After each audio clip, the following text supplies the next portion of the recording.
All right, episode 10, MMAF podcast.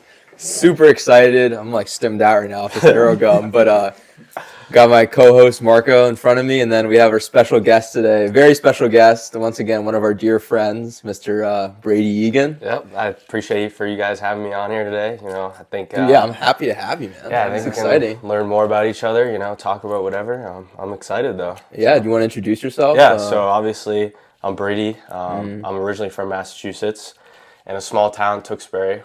Grew up there, and then after high school went by, I was like, I kind of wanted to change it up, go to a different school, go to a different state. So I applied everywhere non-Massachusetts schools. So I applied Clemson, UVA, UMD, NC State, UNC, all these schools out of state because I knew I wanted to try something new. And, I landed at UMD, where I got a nice academic scholarship, so that's why I chose there. And then from there, obviously in college, did a lot of stuff there. Did student manager for the basketball team, joined a fraternity, met you guys. So did a lot of stuff there, and then now, just graduated in 2025, started a job at M&T Bank where I'm in sort of a rotational program, and after that I'll be placed in like either underwriting or portfolio management, which we can get into later. I can talk more about that. So going back, you well, obviously, we know Brady. We all met him through our fraternity we were in. About 2 years ago, we met for the first time. I think you met Brady before I did. Yeah, I did. Mm-hmm.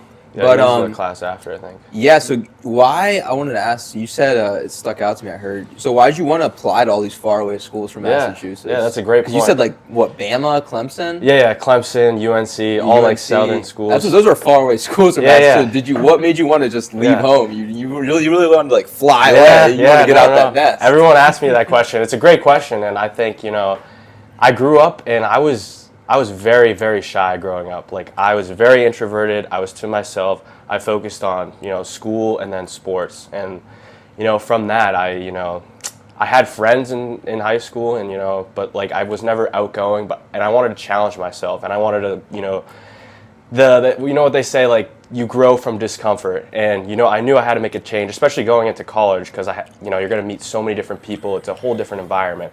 And so from there, I was like, the only way to really get out of my comfort zone is to try something new, go to maybe a bigger school where I can have so many more opportunities and so many more chances to just, be myself. So, I really took that to heart, and I was like, you know what, I'm going to make a big move here and just decide, hey, I'm going to challenge myself. And I ended up was like, yeah, I'm just going to go, wherever it takes me. So I applied to all schools in the South and, knew I was going to try my best to be, more outgoing, social. Yeah. So, yeah.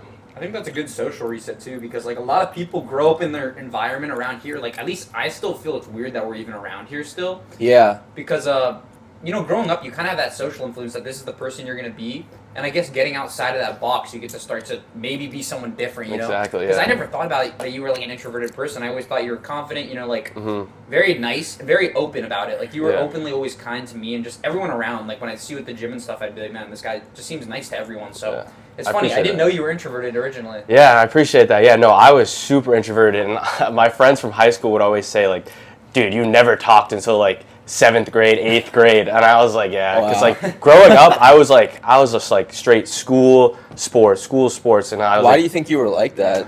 I think about that a lot because now I'm very open. I like to be social and more outgoing, but I don't know, honestly. I think I was just I grew up very shy, and my parents, they had a big influence on me. They wanted academics first, sports, focus on becoming, a smarter and better person, and I think that rubbed off on me, and I don't know. I think I just grew up very, very shy. It was hard for me to open up to people, and you really, really, I guess trust them and indulge in them, and really that type of stuff. So they really try to kind of instill that, just get good grades mindset, and play your sports and do well. Exactly. Which I think a lot of kids are brought up like that, but I think it's definitely, I don't know, maybe it could even go deeper to why maybe you felt quieter, because I think all kids probably. Maybe they're still loud or outgoing, but then some kids are quieter. I think there's always, I don't know, it's this underlying thing, that goes even farther than that, why a person's like that. Just interesting personalities. Yeah. I mean, I think so too, but I also think, do you ever feel a rebellious part of yourself that was yeah, of course, yeah. I'm I've seen so many people go down that route where their parents were like, do this, and they didn't do it because of that. You know? like opposite to you, I kind of got a lot of freedom. Like my parents never told me what to do, anything, and like I kind of fucked off in school for a while on my own, and like was kind of an idiot. And then eventually, I got a guide like myself. I kind of guided myself back into academia and became like a biochem major and went down that science route, which is funny. But I am like interested to see how did you keep yourself on that straight path when you were guided down it? Yeah, so I think, my parents, and I don't want to say like they were terrible or like anything like that. Like they were awesome. They supported me, whatever. But I think just, I guess rewarding them for what they sacrificed for me and just staying down that line, being the best student I could be, not doing like parties or drugs or alcohol or any of that stuff in high school and that type of stuff. So I was just like, just grind, wherever it takes me after that, then whatever. And to the point about being rebellious, I think that's college, you get so much freedom. You get like, complete once you freedom. tasted that freedom. Yeah, so I kind of, it's literally just, it's like an addiction. You're just like, wow, like I can do anything I want. And I'm going to say like even my freshman year, I was still like that, where I was like just academics, like no, I would go out here and there, but I wouldn't drink. Well, you slowly are breaking out of your shell probably. Yeah, exactly. You slowly start, dipping your foot deeper and deeper into that freedom pond, you're fully in it, and you're like, who knows what decisions you may make. Exactly. So I was just like, even freshman year, I wouldn't go out. I wouldn't really do anything. I would just, just be by myself in the dorm or like with my roommate or whatever. And I don't know, something just flipped around. It's funny, we can get into it a little bit later, but something's happened, and I really was like, all right, you know what? Let's just tear it open and just have a new life and like create a version of myself that I really want to be. Because like I feel like I was so in my own shell, like you said, just so shielded from everything. And I really wanted to kind of explore, and that's how I like joined a fraternity. I did this basketball thing, just go to as many social events as I can, just to grow and be a better person for that. It's a good thing, man. That's a great thing to get out there and have experience socially after that. I'm so interested on that, but I also think, were your first roommates Gorilla and Iran? No. So my first roommate was Noah, and I love Noah. I'm still great friends with him. And then they were friends with Gorilla and Iran, and so that's how I met them. And then from there, me, Gorilla, and Iran lived together sophomore year. And then that's how we grew really close. Yeah, because those guys around you were great to have. Because I feel like it could have easily gone a different way, where you had roommates who were just absolute degenerates. Yeah, they were always disciplined. They were so disciplined. Because Iran's like a genius. He's like the most sweet guy ever. Like I loved being around him. Yeah, like just amazing guy. And Gorilla's like kind of disciplined, but he's also funny and like lets loose a little. So he's good energy, man. Those were two great roommates to have, I think, in college, man. Dude, it was like two ends of the spectrum, right? You have Iran, who's like fully academic mode, but like if he'll go out occasionally and he'll be funny, he'll have fun. Goofy. Yeah. And then you have Gorilla on the other hand, disciplined, doesn't really go out, but when he does, it's a great time or whatever. But gym all the time. So I think that balance together really helped me, because I wouldn't be fully, degenerate, because the people that we were with, So kind of like straying away a little bit, but kind of indulging whenever I could or whatever. But they were great influences on me. They kept me in check, and the biggest thing. So Dude, yeah, I just thought about it, man. How many people's lives are affected by who their roommates originally are when they go to university? Because like we transferred in, so it was different. But like the kid who comes from out of state and just gets placed in a dorm, and those first roommates, like that probably changes the trajectory of their life, probably even, but especially their college life. So much. Yeah, man, I think it's funny, like I think about my own life in regards to that, and I was surrounded by like, I guess in high school, one of my closest friend groups was like pure degeneracy. Even that, yeah. Pure degeneracy. Who you get placed with. But for some reason, like I never indulged in it. Like I'd always be the sober monitor. Like they'd come over to mine and like get drunk or smoke or do whatever, and I'm just like super disciplined, chill. They're like, oh, Marco's coming back from training. We'll be at his house after he trains, and then I'm sitting doing pull-ups while we're hanging out or like dips. I was like always so disciplined in that environment. So I felt like you could have put me in any social circle, and I would have still like kept my like little structured weird Marco life going on, Well, you definitely still had the troublemaker side to you back when you were younger. Well, I did. I was still a troublemaker sober sometimes, but like, which is funny. It's weird. I could always just turn on that like disciplined kind of mentality for some reason. Like you could fit in and like have fun and be goofy like when you were younger, but then like you're also like, all right, time to lock in. I mean, I can still do that, even now, even now we'll have a fun time with we the always guys, do that, yeah. I'll get back to serious, so it's a good to be able to mix it in. That's what I think.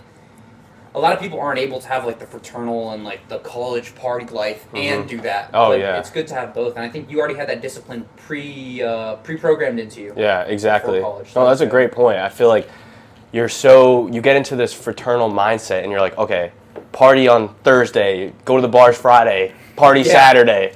What do we have? Draft Sunday. So it's like, everyone's just going to go out. Yeah. So it's really picking and choosing when you're going to be social, and then being smart about it. Like getting your I always was, inspired by you, because you would always get your work done no matter what, and you would go to the bar and just be grinding whatever you were doing. So like I always respected that from you, and just I kind of always knew just work first, and then I always in the mentality of like work hard, play hard type of thing, where as long as you're getting your stuff done, you're allowed to have fun. So you say work hard, play hard, and I know like you played basketball growing up. 'Cause we talked about that, but Yeah. like, what was that like? Because you took it pretty seriously. Like you told me you wanted to play college. Yep. So going up into high school, I was like, in middle school, really, I did all the AAU programs. I was trying to play as much basketball as I can. You guys can probably relate to that. Yeah. For sure. So I played AAU growing up till like 8th grade, and then high school came around, was on varsity from sophomore to senior year.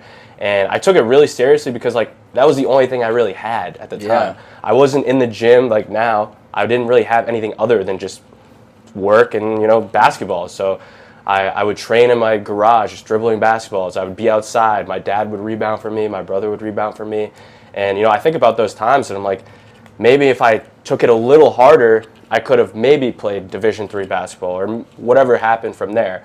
But the thing why I don't think I was as great of a player as I could have been, and I think about that a lot. But what I do think is really what I wanted to focus on was academics instead, because I was like, oh yeah, you could play Division III basketball, but you're going to such a, I don't want to say like a bad school, but like something inferior academics compared to like a UMD, who's such a prestigious university. Yeah. So it was kind of having that trade-off where it's like, okay, if I go down this route, I'm kind of stuck in a mold where I'm just basketball, and what am I going to do after basketball type of thing. And then if I go academics, there's so many more opportunities I can do, like the student manager, like club basketball or something like that. You can still be involved with your passion. Exactly. Yeah. So I was like, I just got to go full throttle onto academics, because I think that's going to be setting my future up for more success. So.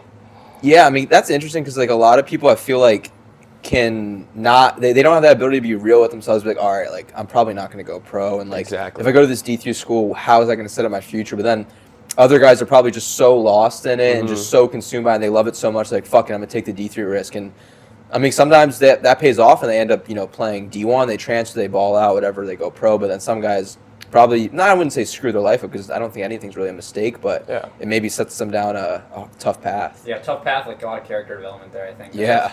I mean, there's always something to gain. There's always something to gain, and I've seen that because even some of the guys in like, I remember guys from high school went and they did do that. They went to go play community college basketball or whatever, and they ended up not like really wanting to do it, and they kind of just went back on a different path. But I feel like that struggle, and you get a lot of realization, you get a lot of like wisdom from that almost, because you realize like, okay, well, you can't just go full force into a lot of things unless you need to have some prerequisites set up that are going to really make that happen. But we all make mistakes, so it's a good learning curve whichever way you go. 100%. I mean, even our previous couple of guests ago, Chuck was talking about how he tried to play baseball, and then he went to that school, it sucked, and then he went and played community college, and then like he was able to learn and like focus in school, and then transfer to Maryland, which I mean, it sets you up. Luckily, like I think some people can kind of rebound themselves. Maybe if they switch schools, they go back to community, it works out. But I think some guys probably could, I wouldn't say screw their life up, but they could end up down a pretty dark path if they're like, fuck basketball, I hate this D3 school, and then they just drop out. Yeah. And then you see them like, I don't know, like smoking weed in the corner or The problem something. is, dude, this is the way I've realized. I've thought about this a lot with my own life recently, but like, you create negative feedback loops and positive feedback loops in your own life. And if you create a lot of positive feedback loops and you're always doing positive stuff, you go up and up and up, and you get a good job, you get a good girlfriend, you have a good life, you get a good family. But if you do negative feedback loops and let's say you're playing college ball and it's not going well, and you're like, I'm just gonna start smoking my roommate. Yeah, start drinking, roommate, smoking, and chasing. then you start like drug dealing or something. Yeah. And then, your life just goes negative, and all of a sudden you're rock bottom, and it's like it's hard to get out from there. Yeah. So it just takes a lot of reflection to get out of these things, man, and it gives people character. That's the way I'd put it. Yeah, you could either dig yourself down or build yourself up, build that staircase up, or I don't know, you could go down. It all starts with movement, man. It's the way you start everything. And that's why recently for me, like without a job and stuff, like my first 5 hours of the day are great. Like I get to the gym, I like maybe go run, I like go learn something, I like trade, whatever. I'm developing skills and all this stuff. But then there's like a gap in my day. And that's like where I have room to improve actually, and I need to like find things to positively fill that time up so I can grow as an individual throughout my whole day, right? But that's as long as I'm still doing some positives, I know I'll never hit rock bottom and I'll be able to keep growing. So 100%. That's where I'm like staying mentally, trying to stay on like that growth mindset. So that's a great point. I think about this summer when you just said that, because I was doing absolutely nothing. I didn't have a job. It was just I'd go to the gym maybe at like 8 or 9 a.m. and then go from till like 11 max. And then it's like, all right, now I have all this free time. What am I going to do with it? And that's when I really got into, religion and reading scripture, just reading on a daily basis. So developing those mini habits every single day just to fill your time so you have more room to grow. Yeah, because I feel like you've changed a lot from Brady junior year to Brady now. It's you've matured a lot, and I can see it. And I'm sure other people around you, maybe even your family, can be like, "Dang, like you're a lot more mature now, or like, you're different." I appreciate that, because I think I have matured in pretty much every aspect of my life. And I think about the times at home when I was younger and I would come home for summer break or winter break. I would be like, oh, mom can do the laundry, mom can do the chores, because like I'm home for like this and that. But like I really was like, why don't I just help out around the house a little bit? Maybe like do some lawn work or whatever here and there. And they were like, wow, I don't remember this version of you. And I was like, yeah, I don't know what happened. I mean, I guess I just like matured and realized, they have done so much for me. It's time for me to repay that. And I've done that in pretty much every aspect of my life when I think about that. Going to the gym has helped me tremendously. Cutting down on like the drinking. I don't smoke anymore. I don't do any drugs. So, just eliminating the bad habits in my life and focusing on building a better personal and like social aspect for myself, which includes, going to church or, hanging out with you guys, stuff like that. Yeah, you're building your character up with positives, not negatives. You're not destroying yourself. Exactly. And I think a lot of people that are, they start maturing, and I think that's when a lot of people also find religion. And they come to God, because I think as you grow older, your brain matures and you start to realize, like, all right, like, I can't really be doing these childish things. Like, what am I even doing? And then you start to kind of look for something, and then a lot of people, I think, God just comes into their life, and they're like, this is beautiful. Like, I want to start, pursuing this and learning more about this. And then you start to love it, because you start to see, wow, I'm, like, completely different from the guy I was last year because of this. Like, my character's so much better. And, I mean, I think a lot of people would like that. And I think a lot of it is what we see the positive side of it all, because, like, I guess we happen to surround ourselves with good people, and like they decide to do better things. But I've had a lot of people reach out to me like through content creation, because they're like, man, like,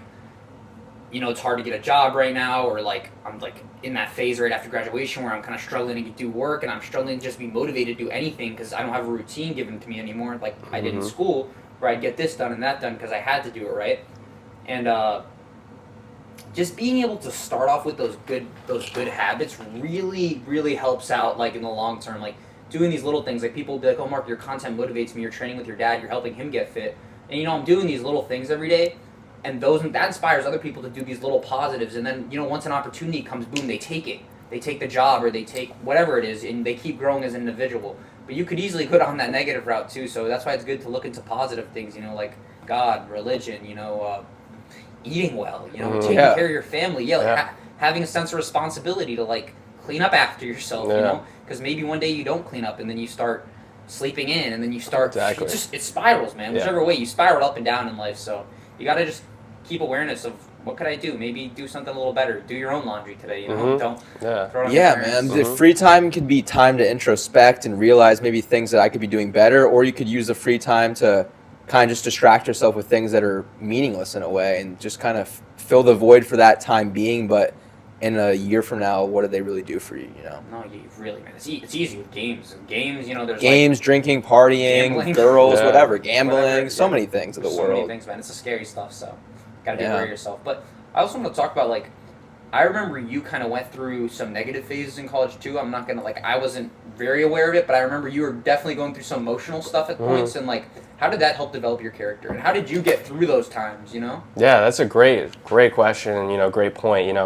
I think how I think about sort of like failure or emotional challenges, I think there's always room to grow, and I learned that because I'll bring it up now. as we were talking about it earlier today, you know, I had a girlfriend from junior year of high school up until freshman year of college. So like very long relationship, long distance from Massachusetts to Maryland. And, you know, it was going great, whatever.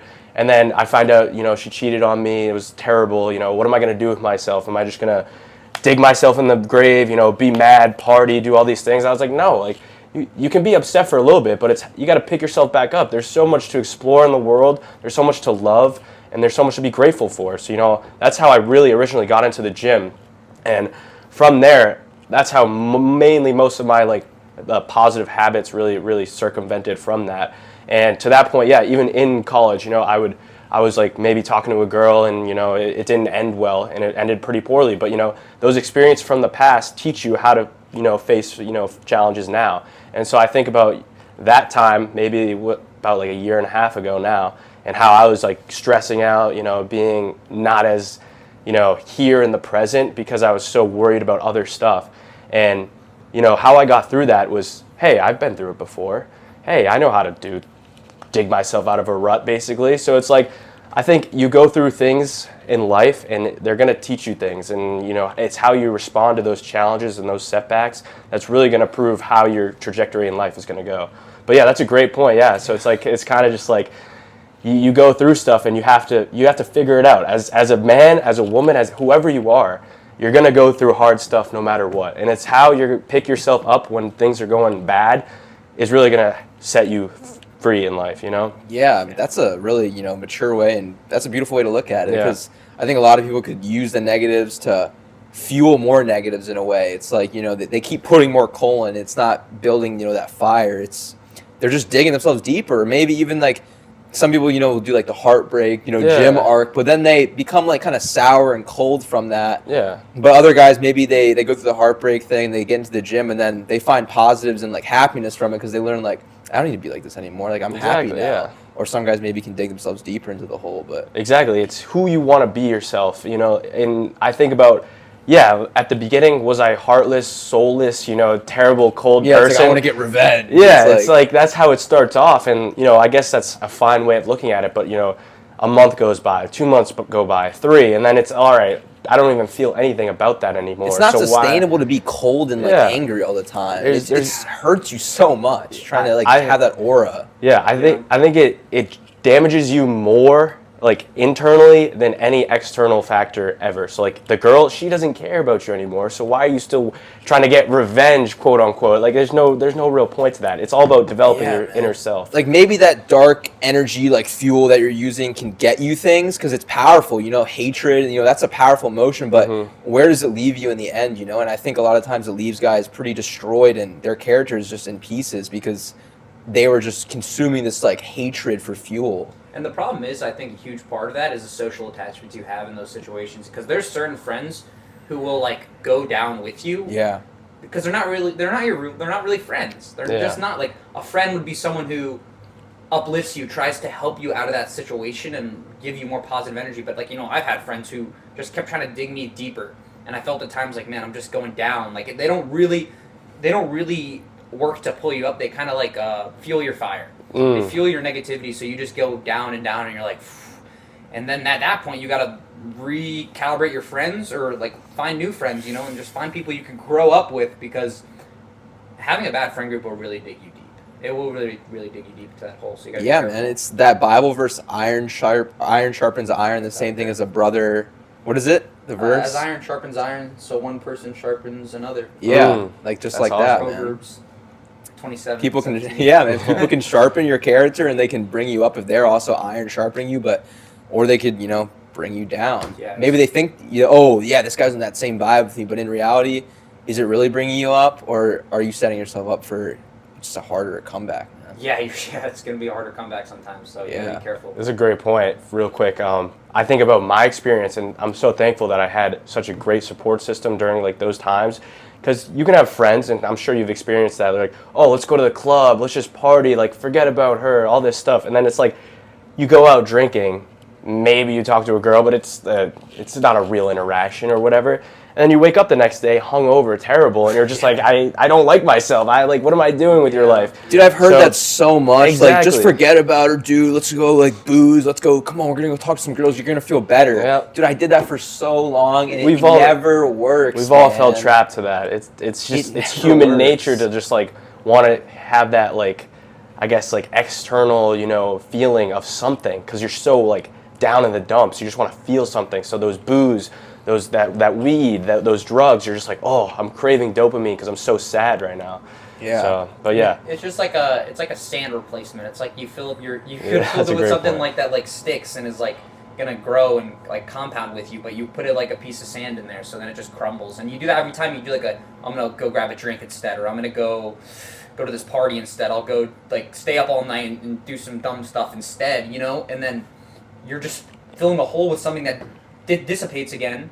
You're deeper in the hole, and then you fill it with something that dissipates again, and then you're just deeper and deeper, and it's scary, man. It's good to have that perspective. Like, I'm grateful that we all are thinking like this at a young age, because like even older guys will still think like that. Like, I've listened to like this Joe Rogan podcast one time, and I remember on the podcast they were talking about breakup advice, like how to get over a girl, and like they're older guys. Maybe they're saying this for entertainment, but they're like, best way to get over it is just go fuck another girl, man. Just find a new girl as soon as you can. That's the best way to get over her. Or, you know, just go find more, man. Go party, go drink, forget about it. But, like, that's not the good advice you should be telling people. Maybe they're saying that for entertainment because they're comedians or whatever, but, like, that's an immature perspective, man. Because I think not going and getting a new girl as soon as you break up with your girlfriend is a good thing. You know, taking that time alone, like, really to sit with the thoughts. That's the hard path, man, to take. Like, that's the higher road, and like you got to be able to have that strength to take that higher road and not just go take that easy route. You know?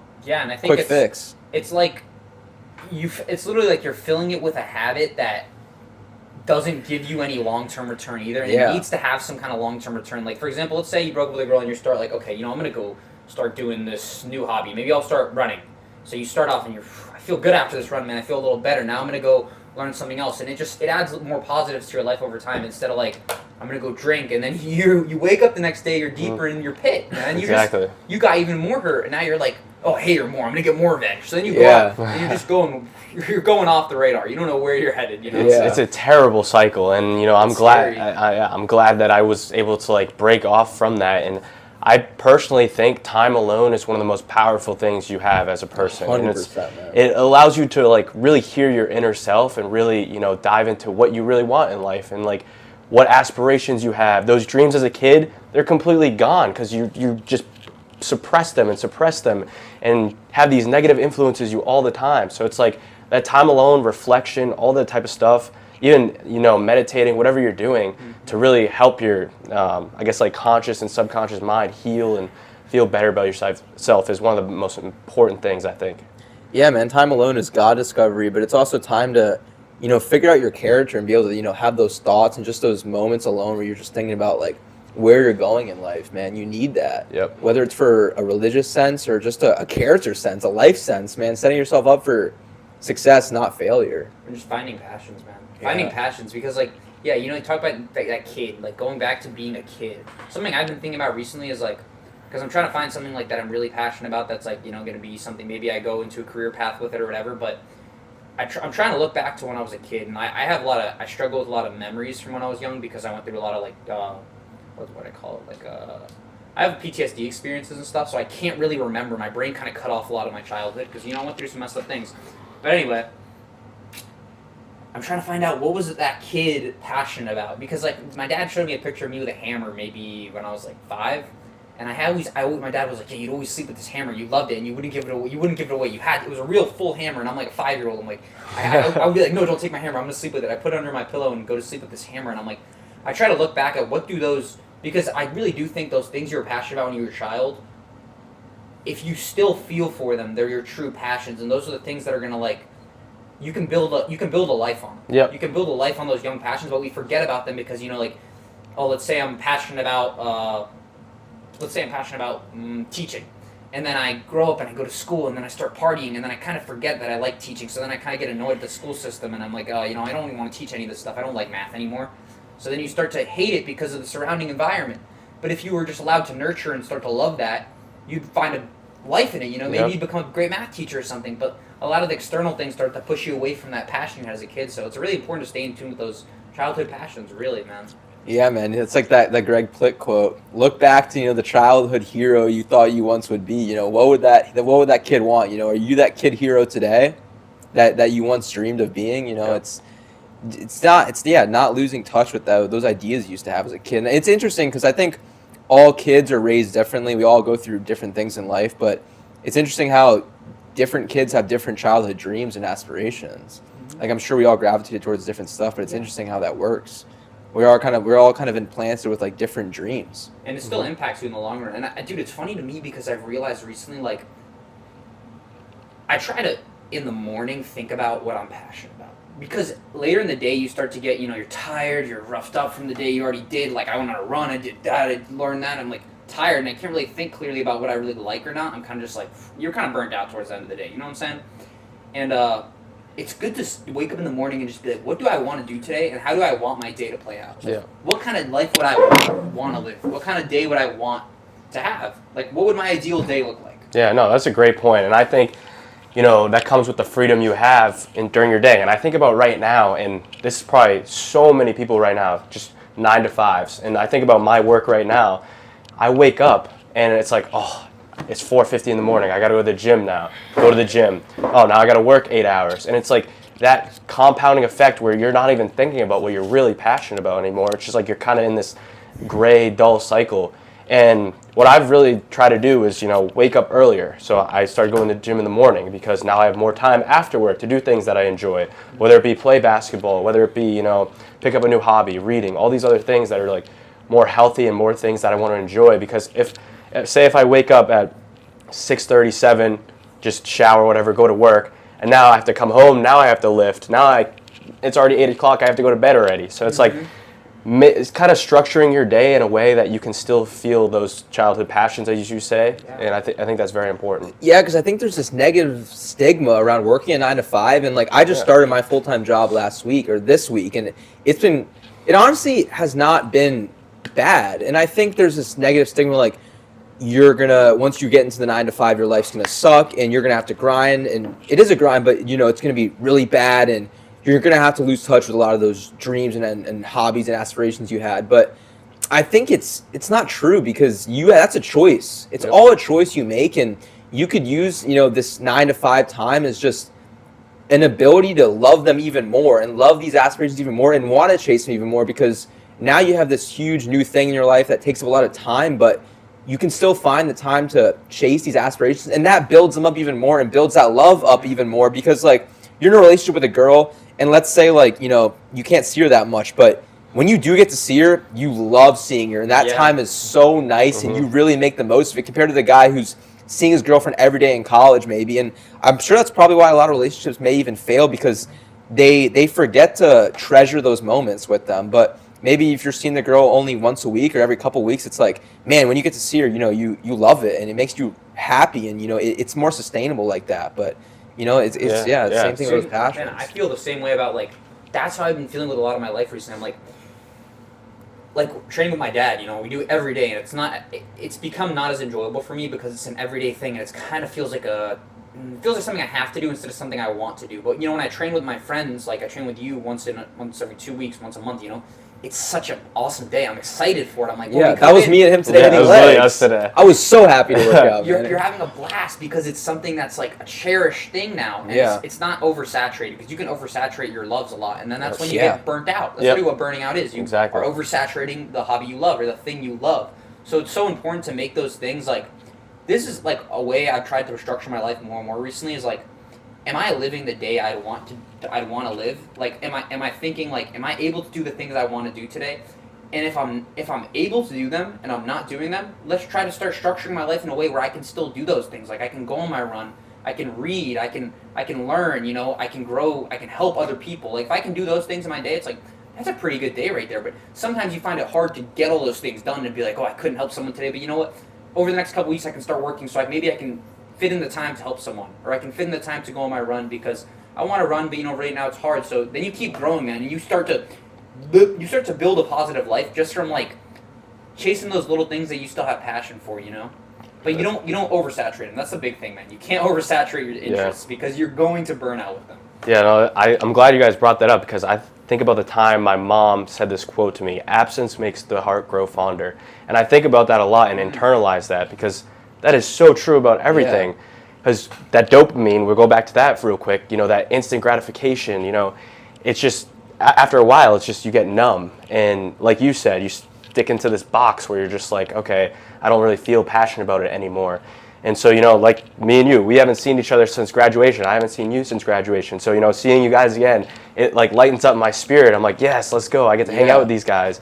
And, you know, even lift, I'm like, wow, I haven't lifted with him in a while. And even though last time it was painful and I couldn't walk, it's just, it's a more enjoyable time. Yeah. And, you know, I think about, you know, and that's in every aspect within life, you know, whether it's your girl, work, passions, all that stuff. So I think it's very important. I love that quote, man. That's beautiful. That's a really good quote. Yeah, man. It's just like if you have so much time to do these things, it's probably, you know, you may start to lose that passion, just that gratefulness for it because you have, I have so much time. Like lifting is, you know, that's easy. I can knock that out. But if you're busy and like, you know, you'll have a smaller window to do that hobby, it becomes so much more valuable and so much more treasured because maybe you've been doing it for years, but once it becomes a smaller time block that you know you need to take advantage of, it's like you love it even more because it's like, wow, I still get to do it. And it's harder to do it now, but you know, hard things grow love from them. You know, you love it even more.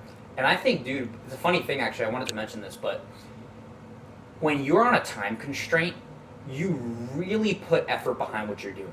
Like I remember when I was in school, for example, like, and I had, let's say, even for me now, like I get on the markets at like 9, right?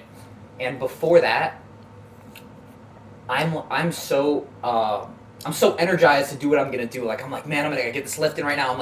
I'm really in there like you know, just focused on the task at hand because I know I have something I have to do after this, right? And it's like it makes your time efficient. Like before this podcast, you know, like I studied, I went on a walk, I did this, I did that because I was like, I gotta be here at 2, man. So I'm gonna really put these things in place and like it naturally makes you so much more focused and aligned with what you want to do. And I think that's probably how you feel with your 9 to 5. You're like, man, like I gotta go be at work at 9. Okay, so I'm gonna go and I get to the gym. I get my lift in. There's no like bullshit time. Yeah, you remove that bullshit time. Dude, yes. You got things to take care of. Man. You know, you gotta like even when I would be with girls, man. Like, I'm gonna go on a date with this girl. Well, I gotta do this before I got. So then you're like, man, my efficiency today was like way above what it usually is. Yeah. Just because I had something waiting for me. And that's what it is to fill these time with good hobbies like a job, man. Like whatever, instead of gaming. Yeah. You know, fill with gaming, you're not in a rush to go game. You're kind of going to bullshit your morning until you can game, you know? Yeah. So it's really important to have those hobbies in place and that work, man, life. Yep. So valuable, man, recently just learning that, you know, being able to, it's my love for things that I've always been able to do is growing. Just because, like, I know I only have a certain amount of time to do it, but I feel even more efficient now doing it in my day, and it's I like it. The efficiency probably shot up, man. I know exactly how you feel, because I felt that way with clinical and research, too, when I was doing those. I was like... And I never felt like this, honestly, because, like, I was never the guy waking up at 5 to go lift, you know, before class, like how you were. I never did that. I would always lift after class, and I had the time to do it, but being able to, like, I really don't have the time to lift after work. It's like, I got to do this now in the morning.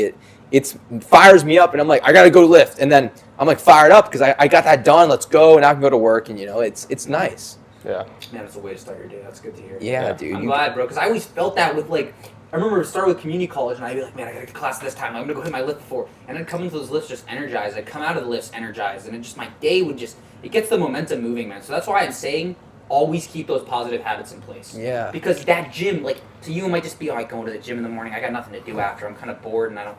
You know, it's hard to get a job right now, whatever. But once you get that job, that lift is going to make your day just get rolling, and you're going to come into it's like that Tom Platz video. He's like, it's like you come onto that like desk, like you're ready to kick some ass. Yeah, You're ready to, like, world. Everybody else is like, they didn't have a positive habit before it that got their day rolling, so they come into that 9 to 5 and they're just sitting, I got to do my desk stuff now. But you already fucking conquered something, so you just come in and you're just like, guns blazing, man. You're ready to go. I'm ready to go, man. I get to that desk, I'm like, let's give me shit to do. Like, I'm ready to get after it. Yeah, man, I love that. No, that's a great point, and that's exactly why I kind of try to lift in the morning now. You know, I feel so much more energized. I feel like more productive at work, and I want to do these things. It's not like, oh, wow, I have to do these things. I have to do this. I have to go to a meeting. It's like, oh, I want to do this. I want to learn more about the job. I want to learn about these other people that I'm working with. And, you know, I think starting your day, like you said, whatever it is, it could be anything, a run, lift, maybe meditation, reading, learning something.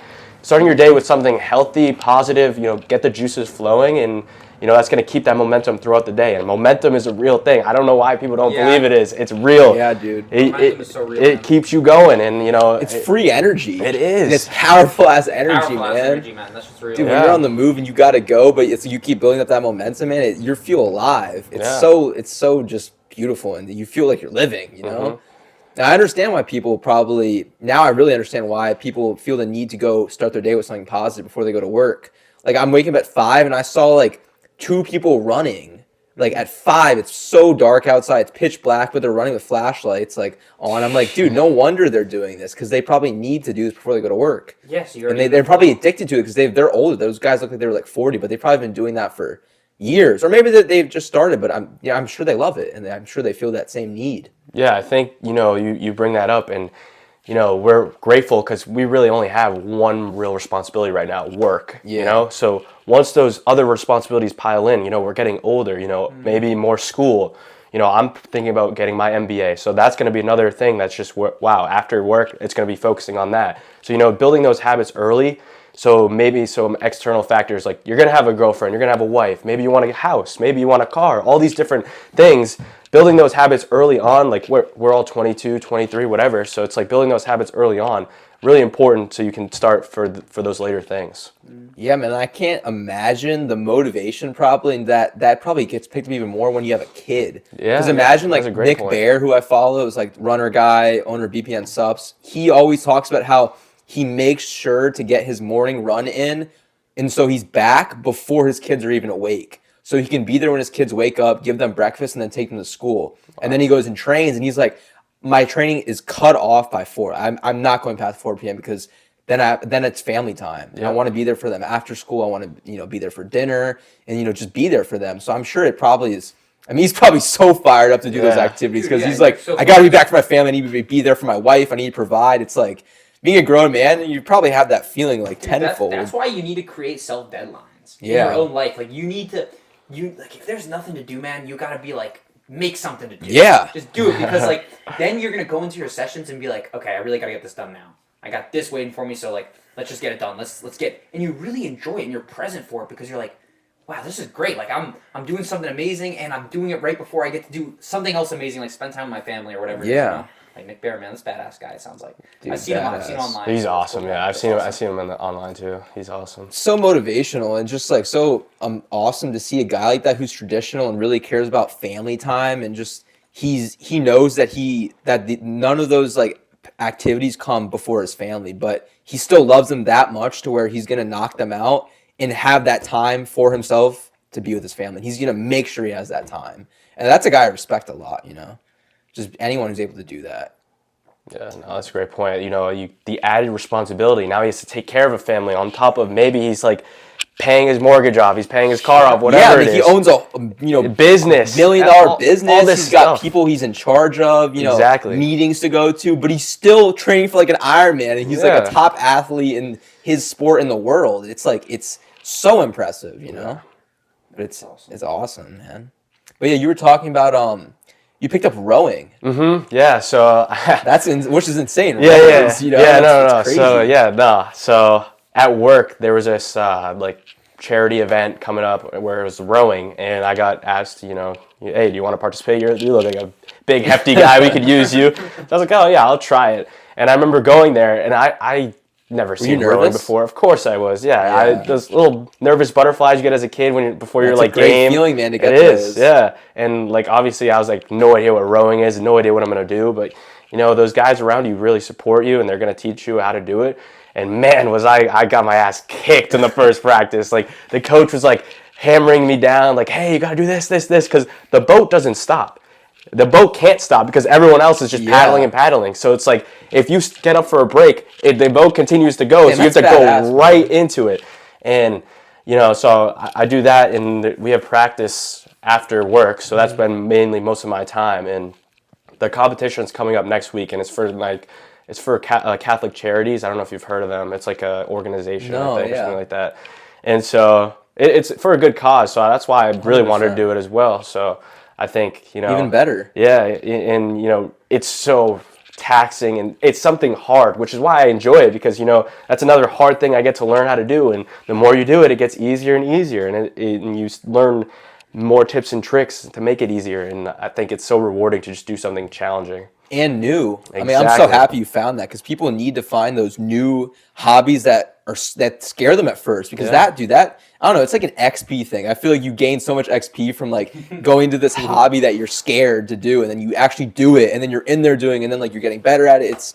I don't know. I think it just adds so much character. It's so good to restart from this like level 0 on. Yeah, get humble. Like today, I went to swim and I like suck at swimming. So I'm going in there and there's like everybody in there's like I was telling you, everyone in there's like they're casuals, man. They're swimming laps. They don't take breaks. There's 2 people in one lane, so you swim, the other person swims, you're going circular. And I'm like, man, I'm scared to hop in that, So I had to I went in the sauna, I did like a little circuit, and then I was like, okay, I'm fired up and ready. So I hop in now, but it's so good to I felt like I was like, damn, this is probably people feel like the first time they go to the gym. Yeah. You're like, oh, I want to ask that guy to go on the bench, but my program says go on the bench, but I don't even know if I go on the bench because maybe I should just try something different. But you get yourself to overcome that, and then this starts to become a routine where you just get more confident, better. You grow from that. You really grow from that. So I think it's so important to start out things where you just suck at the beginning, like that rowing or maybe swimming right now. But whatever it is, man. Yeah, you don't need to be a kid to get that feeling of trying a new hobby or trying some new sport. You can do that as an adult, and I think so many people forget that they can still get that endorphin feeling and just that beautiful feeling from trying something new and getting humbled and going after something like that. We can all do that no matter what age you are. You can still try new things, and people forget how valuable trying a new thing is. Dude, and I saw that video the other day. It was a guy was at a party, and then his friend tapped him on the shoulder. He was dancing, and his friend tapped him on the shoulder, and he was like, "Yeah, man, embarrassment's a feeling many people don't check out. You don't go and say, I'm gonna get embarrassed today. Let's go get embarrassed." But he's like, that's an unsought feeling. People don't really seek after it and be like, I want to go get embarrassed today. But it's something you should really do. Go embarrass yourself a little, and then that's where you really grow. But people, I feel like you start to have a certain social view to people where your family expects, oh, okay, you're that scientist, you're that doctor, you're smart, you already got it all figured out, and people don't want to say, oh, boy, he's a beginner at this now, he's a beginner at something. No, but you got to keep making yourself a beginner at things, so then you re-experience that, oh, I'm nobody, because it's so easy to get caught up in your ego and just keep compounding things you're good at, I go to the gym, I'm good at that, I'm good at running, man, I'm good at this, I'm good at everything. Oh, my whole life just looks like I'm an angel. But you're not. Nobody should be an angel. You should be someone who gets embarrassed after a daily. Just do something that embarrasses you, man. Go that's why I've always liked that's why I always think in public sometimes. I'm like, man, maybe I don't want to take my camera out because it's gonna be embarrassing. But then I'm like, I need to embarrass myself today, That's so good. I try to do that. That's funny you bring that up, because I also saw this video. It was an actor and then an interviewer, and he had a great point. He's like, everything's on the other side of embarrassment, because you don't feel anything anymore. It's like, okay, I'm embarrassed. Who cares? And the idea of, embarrassing yourself, being cringe and all this stuff, it's like, at least they're trying. At least they're putting in effort. What are you doing? You're just laughing at them. You're not providing any sort of anything to them besides just mocking them. But really, I think it's more inspirational to be cringe, to be embarrassing and stuff like that. Because, you're getting over your fear. And, fear is... It's so real, and it just brings people down because they don't want to get on that other side of it. And I think that's a great point, pulling out the camera, whatever. I think that's a great thing to do. Yeah, I never even thought about pulling out a camera like that, how that could add that embarrassment factor. Dude, it totally does. Sure, it helps you. I'm shaking, I'm like, oh. Yeah. And even my dad sometimes, I'm like, oh, here's the camera, take a video, and then I'm like, dude, what do you do, Marco? Boss up right now. Be proud, Yeah, you gotta be proud. You're trying to do something here, and that's what it really is, man. At least you're trying to do something, because a lot of people are scared to even try. Yep. Yeah. So just try. What do you really have to lose? If your intentions are pure, you're not really doing something that's in any way negative. You know what I'm saying? It's easy to see it in a negative light, though. Maybe I'm bothering the guy. You're not bothering anyone. Don't. But you view it like that immediately. You're like, oh, maybe if I take out the camera, that guy next to me is gonna feel awkward, so maybe I shouldn't do it. Then you're like, what am I talking about, man? I'm here to get my stuff, and I'm here to help someone else maybe online. So if this guy feels a little weird, he's taking it the wrong way. I'm just trying to make something good here. I'm trying to make good energy, get more people into the gym, get more people into jiu-jitsu, get more people into whatever, Even going back to jiu-jitsu, man, I take my camera out and I set it up sometimes, and I'm like, oh, man, I feel awkward. I'm just like I'm some like lowly blue belt, and there's like this black belt coach looking at me set up the camera. I'm like feeling like I'm getting judged a bit, but I'm like, man, who really cares? You know, like we're all just trying to push good Yeah, stuff. you're trying to get better, man. And just push good energy to other people, Yeah. man. It's really about spreading good energy. It's like I could never understand how people go online and hate too, and like people will see I post content with a certain type of like I'm trying to get a good message across, and then they'll comment something like, well, actually, that's not correct. And I'm like, dude, you could have seen on the surface 20 positives, but you decided to nitpick and look at one thing like, oh, your squat form's not good in that fourth clip. I'm like, bro, what are you talking about my squat form? Like, that wasn't even the message of the video. Yeah. Like, you could have said something positive, you know, but people just want to like be a critic, man. Number one critic. Yeah, because they're scared to get out there and try it themselves or to do that thing, man. It's even sometimes you have friends who are scared to be around like embarrassing people, or you have the friend that's like embraces you getting embarrassed and they want to help you feel that, so they're like, yeah, fuck you, man, like I'll record for you, let's go. Yeah. And that's a good energy to be around too, man. You too, man. You always do that for me. We'll be out and you're like at sushi that one time, I was like, take your shirt off, Mark, in front of the restaurant, let's record like Dude, that's awesome. post sushi pump right now. I'm like, come on, man, do it. And I'm like, oh no, and then you like did it. I'm like, man, I love that. I love that you pushed me to like embarrass myself, which is actually kind of cool. You could push someone to embarrass themselves in a negative way, but then you're just a dickhead. Yeah. So you got to make sure it's a positive embarrassment instead of actually helping them grow and like, you help me create potential content. Yeah. Creating opportunities, man. That's like, if you have a friend that helps you create opportunities, that's a true friend, man. Yep. If you have a friend that pushes you to pick up opportunities and they're like, dude, go for it. Why not? And you're like, maybe I shouldn't, but then you're like, wait, he has the right intentions here. That's a real good friend right there. Yeah, I think that's important to surround yourself with people that are like, yeah, go do that thing, instead of like bringing you down, like, dude, that's cringe, or like, that's embarrassing, why would you do that? Yeah. It's like, dude, I'm trying to do something, like, why would you be like that? And I don't really want to surround myself with people like that, and I want to surround myself with people that are like, go after that, come on, be positive.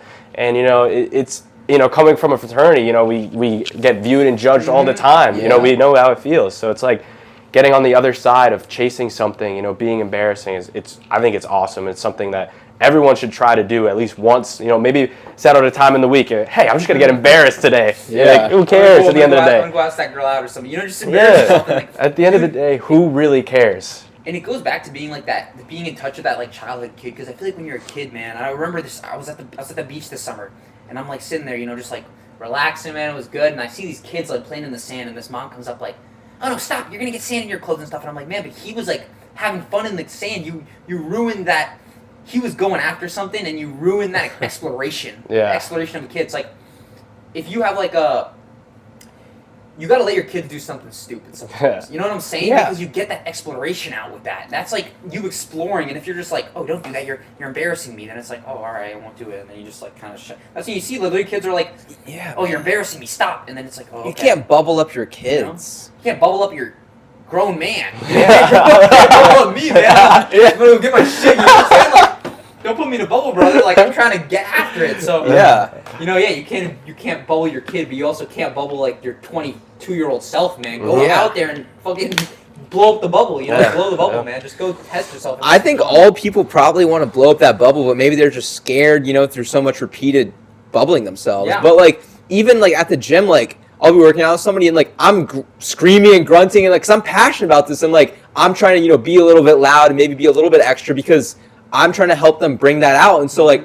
I'm gonna be a little embarrassing for the other people around them, but I don't care because we're having fun, we're passionate about this, and like, and maybe I'm like one more, like screaming at you today, but it's like because I want you to have that energy too. I want you to, because I know deep down you probably want to be able to just be yourself and be passionate, just be happy and get after it. But like I'm gonna help you try to bring that out. So I'm gonna really get into this lift with you, and like I'm gonna tell you like scream, come on, one more, man, yeah. Get that energy out, man. Yeah, bring that out of you, man. When I was a kid, my dad would have me and my brother. He'd be like, all right, come in this room, and then we go in the room, and I'd be like, what's going on? I'm like 8.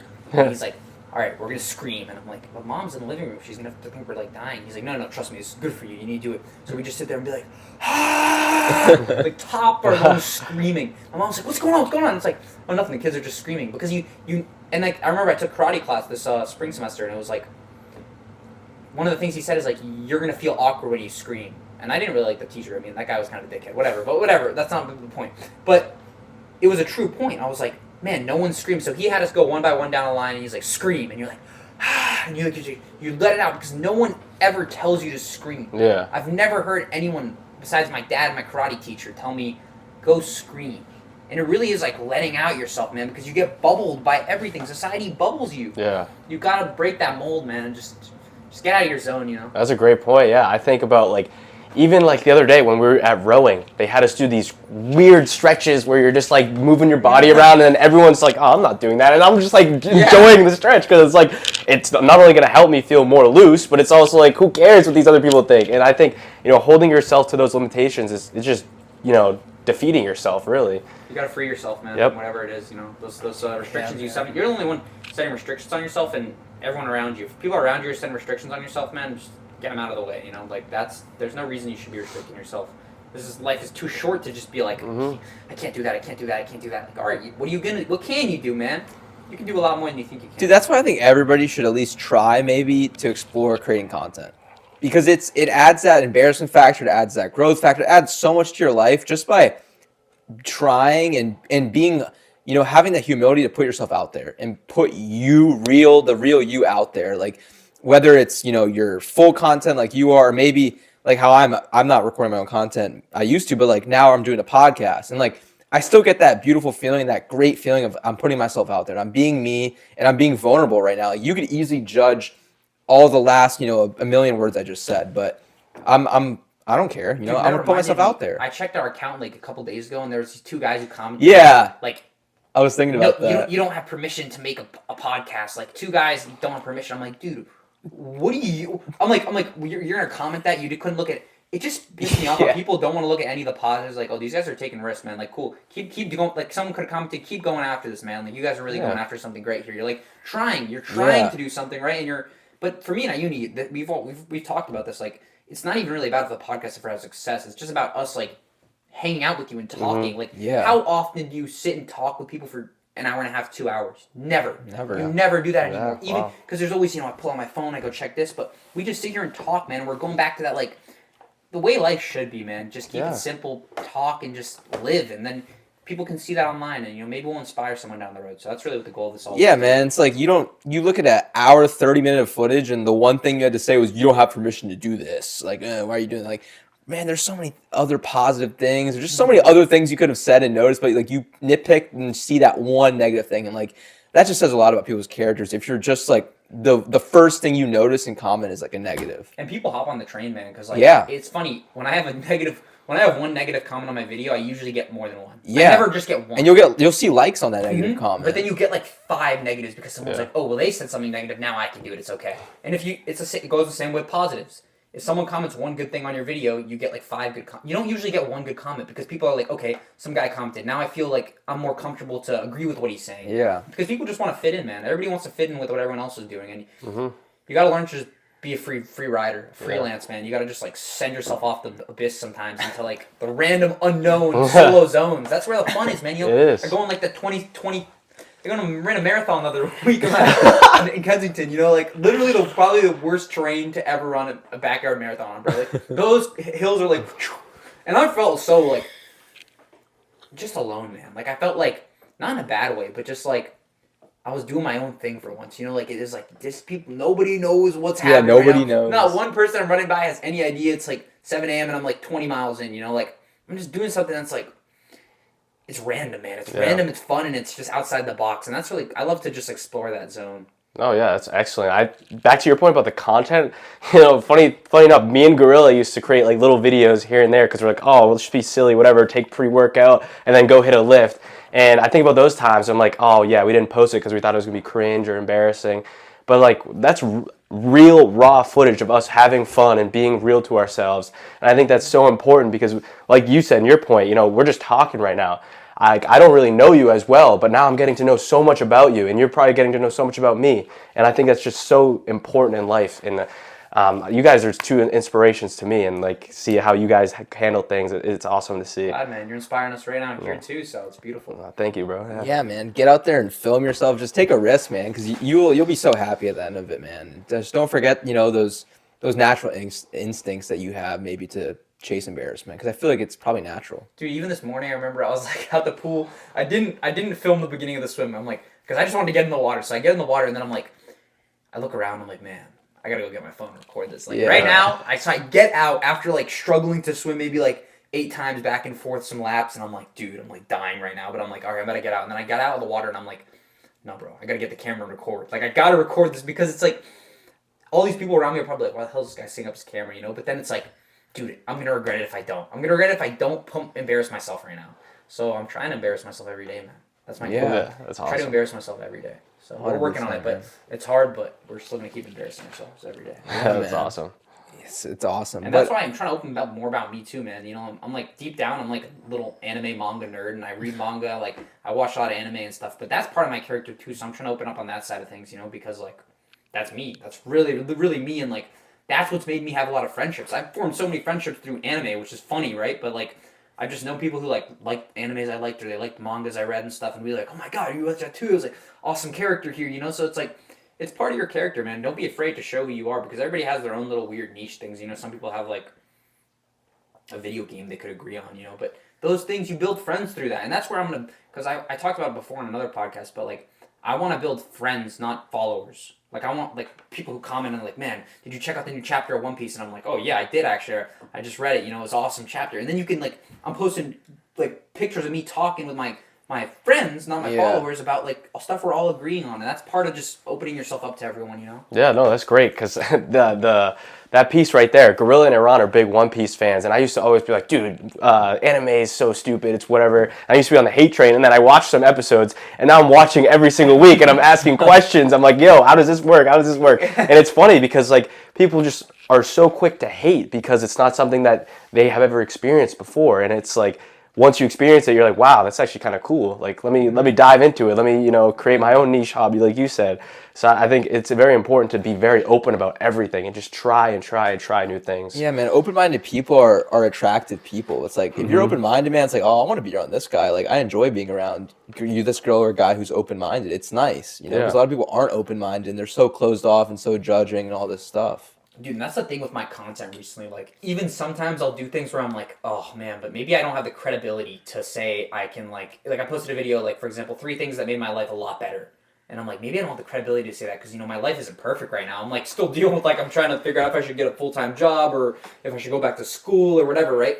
So I'm still dealing with so many issues. So, and I remember seeing a clip on Joe Rogan. It's like, oh, yeah, there's all those people online who are, like, influencers, but have they really been through anything? Like, what's their credibility? Like, is this person real? And I'm like, yeah, but we're all growing through this. So I'm not just saying I'm perfect or anything. I didn't post a video saying I'm perfect, but I'm posting things that actually have made my life better and had some sort of positive impact on me. And it's honest. It's real. Because I'm going through the struggles of life. I'm 22. I'm young. I'm going through all these different things. Maybe I'm not, oh, well, you can only do all this because you have free time. But yeah, but maybe, you know, maybe that's true, but at least I'm trying all these different things out and seeing how they impact me and just trying to spread the things that I think are great in my life, you know? Yeah, man. People are scared to try and put themselves out there, and really, like, I think if people are scared to put their real loves and their deep passions out there, like, really just be passionate about something and truly show that, like, and embrace it, you know, embrace how much you love this thing and put that out there. And, you know, people are scared, I think, do that. They want to, like, maybe, you know, sprinkle bits and pieces out there, not even show it at all, or not even take any, like, pride in it. You know, it's like, it's good to have these things, man. Yeah. This talk's inspiring me the fuck out of here. Yeah, it is. I'm kind of juiced. Like some anime chapter reviews on my Snap story and shit. You should. I'm gonna just put my whole stuff out there and talking about like things I'm passionate about. Because like, what made me really realize this was like our group chat. I talk about everything I do, and I always have. And I'm like, why have I done that? Because I was never scared to show it to the guys. But why am I not scared to show it to the world that, like, man, I'm reading this and it's great and, like, I'm loving this and maybe you should try to read it, you know, because it's something that's making my life better. So why don't I share that with everyone? Why not? Instead of just this small circle, you know? Unless it's something that I feel like there's certain things, you know, I'd only share with the guys because, like, oh, okay, it might actually really be embarrassing to put that out there. Like, I'm not going to go into certain things. There's a lot of things that I could say that for, but, these other things, man, like, I don't got a reason to be embarrassed about them. I gotta share them, man, because, like, everybody has their own little things they're dealing with, and we're all going through these things, so it's not a big deal. Yeah, no, that's great. I think society puts you into this box immediately where you're just like, okay, I graduate school, now it's time to work. Now it's time, After I worked for a couple of years, okay, maybe I go back to school, maybe I start a family. And you don't have that time anymore, and you're not young, and so you're more tired, where you can't explore these passions and maybe content creation or these things that you really wanted to do when you were younger. And I think you have a great point, and you're so open right now, so you might as well just try. Yeah. You don't need to get a 9-to-5 job right now. You're 22. There's so much freaking growth ahead of you that you don't even need to. So don't put yourself in a box like that.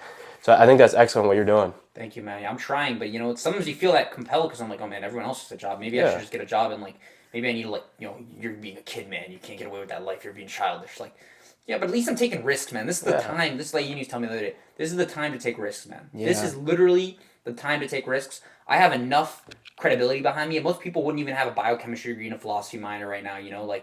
And I have that fitness background. Like I have so much that I have to at least try to juice these things out, and like I'm not gonna stop growing. Like I'm still trying to study something every day I love, like build an equitable skill, like trading right now for me, and like reading. I'm always trying to still grow. So as long as those things are still there, and I'm not like being a lazy neek and like playing games all day and like doing nothing productive, it's okay, man. You're striving upward. Yeah. Are you striving upward? Okay, then keep trying. Keep trying. Once you realize, okay, maybe I can't strive upward anymore, I'm like kind of stagnant. Maybe you need to find something new that's going to allow you to strive upward. And for you, that might be your job right now. That might be rowing. Like it could be anything, but these new things keep you striving upward, and just keep that upward gaze, man, towards God, towards the future, towards just bliss for yourself, Dude, man, yeah, we're all trying to grow and just be better, and that means we're doing something good, I feel like. Like, we're all in a good position. We're all trying to grow. We're all trying to do better, and I'm sure a lot of people out there are doing that too, man. Like, remember, you're doing a good thing. If you're really just trying to get better, at least at something, that's good, man. At least you're trying. Yeah, because I think about it too, man. Like, I thought about it the other day. I was like, man, like, I don't even go out. Like my parents could complain, like, maybe you need to get a job, blah, blah, blah. They don't really complain because I already got a hard degree and stuff. And, like, I'm always they check my socials. I'm posting 9 times a day. They're like, all right, man, like, he's locked in on this too. So, like, I'm not taking anything I do lightly, and I'm not, like, dilly-dallying. Like, I'm actually trying to find something to strive for. I could be going out Friday night and Saturday night and Sunday night, and, like, I could be going out every night almost and just being, like, an alcoholic or, like, partying or thinking I need to go party. But no, I'm trying to find my life passion right now, and I'm really striving for it. There's like, I don't even remember the last time I went out except for with the guys. Yeah. Like, I don't try to find distractions. I'm literally trying to find answers. Like, I'm searching for real fucking answers, man, every week. And I'm like, damn, a lot of people probably wouldn't do that, but that makes me feel a little better about myself to know I'm like trying that. And that's how I've been trying to view things. Like, okay, Margaret, you're not trying to like look for a girl to sleep with. You're not trying to go find a drug to keep you full. You're literally trying to find real, true answers in life, man. And that's what's going to keep me growing. And I feel like I'm going to find something, man. I'm going to find something to do that's going to keep me passionate and give me a career, Yeah, man, if you really love something, why not just embrace it and talk about it and put it out there? Like, I mean, with me, it's like with religion, it's like I want to put it out there that I'm Christian. I want to be a bold Christian. I want to, put my love out there for God because I love him. And so, and even maybe it comes off like, oh, why is he doing that? It's like, that also helps me in my relationship with God because I'm putting it out there and I'm telling you to the camera, I love Jesus Christ. Like that, I really do feel that. And it also, it helps the love grow even more because maybe it's, you don't really mean 1,000% of that, but the more you say, I love it, you really do start to love it, and it grows that relationship for whatever that thing you love. If you're embracing it, you're putting yourself out there about it, and you're not hiding it. You're talking about how much you love that thing each and every single day to every single person you may meet. It's like, yeah, by the way, I love Jesus Christ, or by the way, I love working out. Like, oh, okay. But yeah, I'm putting that out there because it helps me love it even more. And then you meet more people in that social circle, and then you get more friends who are followers of Christ, or you get more friends who are lifters, or you get and that's who I want to surround myself swimmers. with. And that's the real friends you want. Those are the true friends you're going to find by. Why would I put a facade out there? Exactly. I'm going to attract things people I don't want to be around, or people that like things I don't really like. It's like if I was, like back then in school, all of us, we were all in the fraternity, we were all partying, and like I'm sure at times we were like fake embracing being a degenerate because we all were, but. At the end of the day, did we really love being degenerates? Probably not. Yeah. But we were fake embracing it, and then it started to surround. It started to put more of that stuff we don't really like, but we're just faking it around ourselves, and that started to come to us. But then now we're not really doing that, and so it's like we're embracing the things that we really do like, and we're putting that out there. And now we're gaining more people that like that same stuff that we actually love, not this fake stuff that we're fake embracing, man. Dude, I remember that's what college is. Some of the best friends I made through the fraternity were guys that I can discreetly remember them coming up to me. It was never about like, oh, what girl are you sleeping with? What drug are you doing? Whatever. It would be like, hey man, what are you learning in school? What are you passionate about? And I remember I started doing this. Like, I went up to when I knew I was gonna get my little. When I knew my little was gonna be Aiden. I remember going up to him. He was like, they had went out all night doing something like hiking, drinking, whatever, and he was like dead. But I remember going up to him and I was like, hey man, what are you passionate about learning? Like, what do you? And because that stuff, man, those are the things that really build tight bonds. Yeah. Like people who come up to you and ask you about what you're really interested in here, because we're all trying to fit into some social norm, but deep down we all have our passions, and those are really make our characters like independent and interesting. You know, so. Yeah, I think we've touched on like religion and God a lot, and I asked at uni like maybe over like Snapchat or whatever. I was like, "Yo, I saw like Marco's like starting reading scripture and starting to get into that." I was like, I didn't know he was religious like that, and he was like, "Oh no, he's never been, but he's gonna try and start reading and reading." And I saw that, I was like, "Oh wow, he's actually trying. Why don't I read as a Catholic that I say?" Man. And then I started reading the Bible, picked it up, did this like year-long plan where I have to read like a couple chapters a day.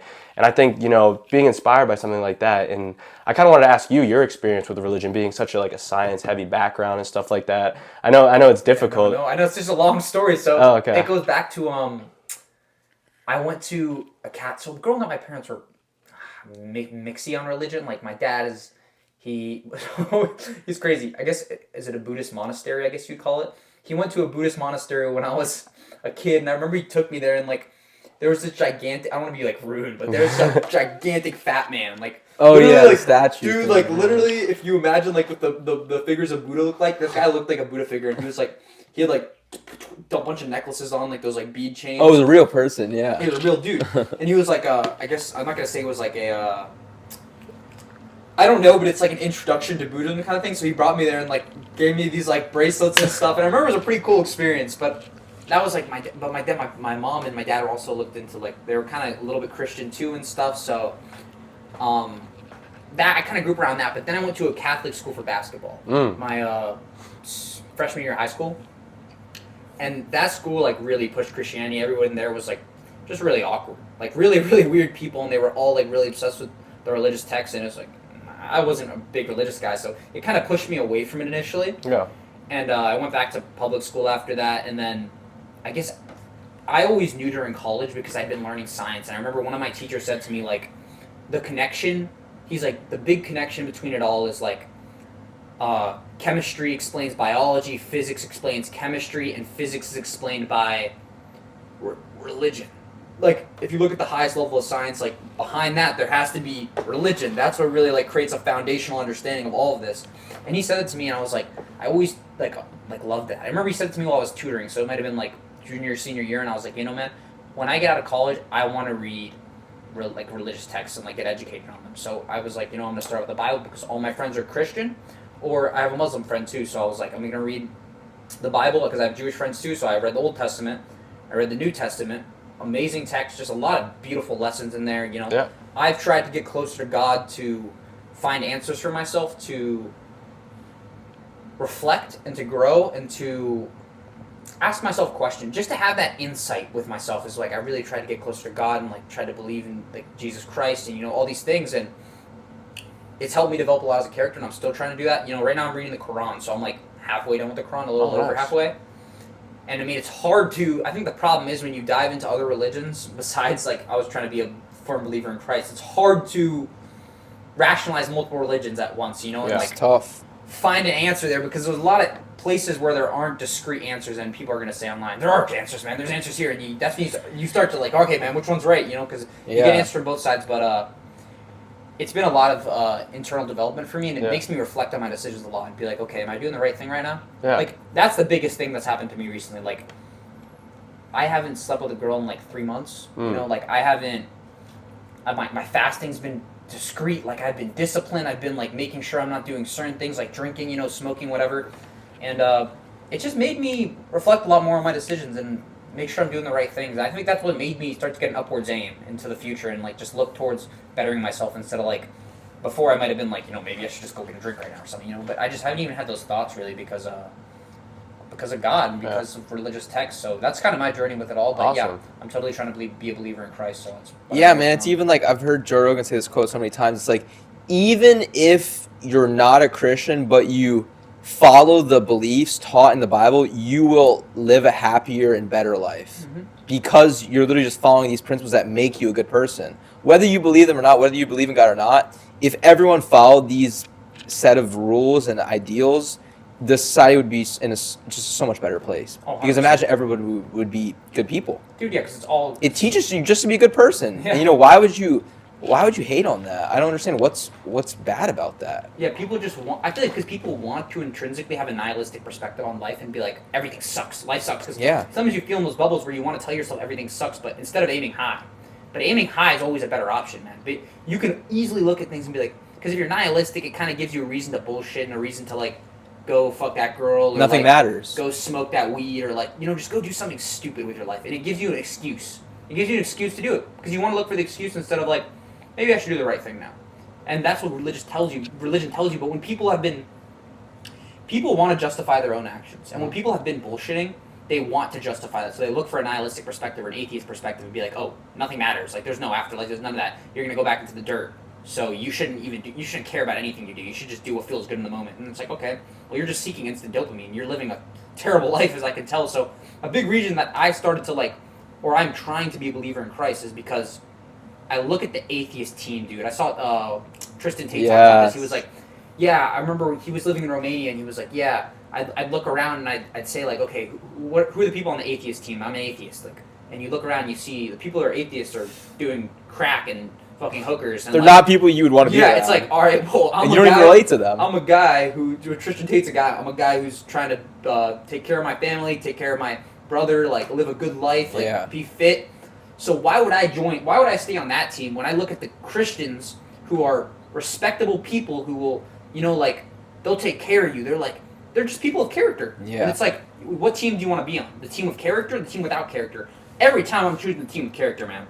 And that's how I feel about life right now. So that's why I'm trying, you know, and that's why you're trying to create a relationship with God. Yeah. Because you want to be part of the team of characters, exactly, man. And that's what it is. No, that's awesome. And I your point right there about Joe Rogan's thing, like, basically, even just reading the text makes you a better person. Yes, it's like, it doesn't matter. Reading it. You can be non-religious, you can be Jewish, you can be whatever, Buddhist, whatever you are. Just, you know, developing those skills and habits and, you know, following that type of, I guess, law and principle, you're going to be so much more happy, so much more grateful about life. And ultimately, it's just going to be like, okay, I enjoy everything. You got to enjoy everything and be, you know, happy that you get to experience things, like whether it be talking with friends or like, because, you know, some people don't get to experience talking with their friends, you know, something maybe happened. So, you know, going where everything, you know, where you can really be very grateful and happy for those type of things is very important. Yeah, and I think having my little brother, man, also a big influence. Because my dad, I guess he's always believed there is a God, too. I'm not going to say if he's Christian or what the situation is really there, if he believes in Jesus Christ, but he definitely had faith in a God. And that there was somebody, like, watching over, and he'd pray for my little brother and stuff. Because, you know, my little brother's disabled, 19, can't walk or talk.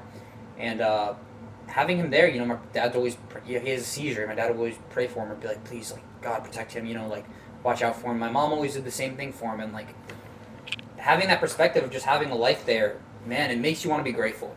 Having a life like that, and you see a life like that every morning. I wake up and I see my little brother just kind of like, he's in a vegetative state in a way, you know, he can't do much. So that really makes you reflect and be like, I got to be grateful for everything I have every minute, man. Every day I wake up, I'm like, man, I got a body, I can move, I got to go do something, I got to go work out, I got to go whatever, you know. So it does make you look up to a higher power, too, and see if there's what the influence of a life like that is, you know. You want answers for that.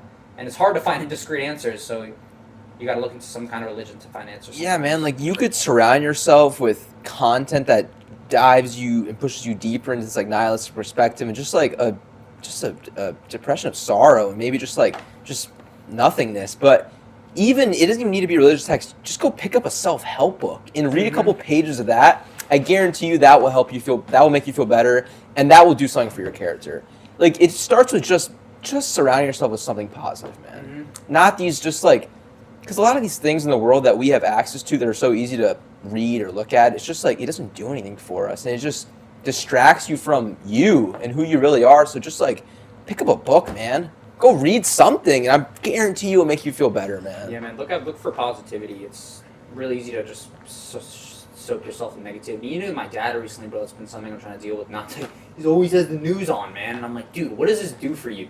Yeah. This does absolutely nothing good for you. So, look for more positive stuff and talk about, like, now, live in the moment a little, don't, like, my dad's always looking into the future, looking into the past, like, Trump's going to sign this big deal or something, like, this is going to happen, we're doing, it's like, feel what's going on now and feel all the good things you have and be grateful and just live in the present, man, and enjoy every day right now we have at hand, Yeah, no, that's an excellent point. I think so many people don't live in the now. They're worried about the things in the past, how they were shaped or whatever. And now maybe the future, they have something upcoming.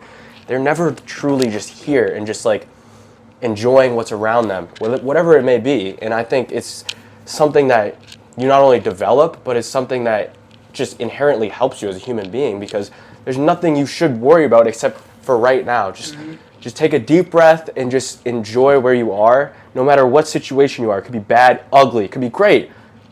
Really just put yourself into that mindset where you're just here. And I think that's something I try to do over the summer, because, that's probably my last summer where I'm going to be at home. And I got to enjoy every moment. I'm with my family. I'm with my friends from home because, now I start a new job. I'm going to be here for a few years or whatever. So it's like I try to take every moment at home just where I was, whether it was just hanging out with my brother, hanging out with my mom, dad, whatever. Even though it's just conversations. I remember staying up, like, it would be like 1 or 2 a.m. just with my dad watching a movie. And I think, like, okay, maybe the movie's, like, not very beneficial to my mind, but, like, at least I'm spending time with my dad. Yeah, man. So I think about that, and I'm like, wow, I'm glad I got to be able to experience that and be present for that. 100%, man. Even, I just went on a vacation to Tennessee with my dad, and that was such good times, man. Just being able to be present with him and, like, spend multiple days, because, like, my parents are divorced, and, like, I haven't lived with my dad since, I don't even know, like, probably freshman year of high school or sophomore year. But, like, I always treasure those vacations with him because, they're few of many that we get to just spend every day. And I get to wake up in the morning. He's like, good morning, son. How's it going? Like, what are we doing? Like, that's so nice to just be able to spend so much time with him, because, like, we don't get those opportunities that much. As we're getting older, we're busy. We have girlfriends, we have friends, we have jobs. But, just being able to make sure to create that time to, spend with your dad, like how you're lifting with him, man. And, like, and I enjoyed it so much because, like, we were working out together, and, like, that's awesome. Like, I'm going to the gym with my dad. Like, I don't get to do that basically ever. But, like, man, that's so nice. And just, eating a meal with him, man. Just talking, just even the drive, 10 hours long. I enjoyed the drive because we're talking the whole way. And I'm always learning more about him. And we're building a relationship. And it's just nice, man. You got to be able to do that. It's learning to enjoy experience, man. That's the problem, with games and news and bullshit. Like, you get away from the experience of life itself. Even chasing money, man. Yeah. Being so caught up in a job. You get lost with spending time with people, just being there for the conversations, being there for the workout, being there for the person crying, whatever it is, man. That's life. Like, real life, being there. That's so important. So, yeah. I couldn't agree anymore. Yeah, man. What time are we at? Let's see. We're at hour 22. Pretty good, I think, man. That's flew, man. That was actually Dude, that felt like 20 minutes. Yeah. Dude, that was great. Awesome, man. That was good, though. Yeah, man, Brady, it was nice to have you on here, man. I hope we can get you back on here, too. Dude, yeah, man. You're not too far away, so. I'm only 30 minutes. I'm glad to have a conversation with you guys and be real and authentic, and I think that's very important. And not many people really do that, like, we're being ourselves right here. Many people are just going to be on their phones and talking to their friends. So I'm glad I got to experience with you guys, and I, hope to see what happens next with the podcast, whoever you have next. And I'm always going to be a supporter of you guys, obviously. And appreciate that, man. Yeah, so thank you for having me. Yeah, man, embrace your love and passions. And we always end it off with, we ask the guests, what's one piece of advice, one thing you want to share, one message you want to leave the audience with? Is anything you want to, like, just say, a tip, a quote? I don't care. It could be anything, man. Yeah, no, that's tough because there's a lot of things I could say, but I think the most inherent real thing is to just be yourself. And I think that's something we hit on today is, be who you want to be. Don't do something embarrassing, be cringe, whatever. As long as you're being yourself, all the external noise doesn't matter. And you can just sit down at the end of the day and be like, okay, man, I was myself today. And that's the best thing in life. So that's my one piece of advice. So I hope you guys, whoever's listening, take that to heart. So love that, Brady, man. Awesome episode. Brady Eagan, everyone. Yeah. Thank you.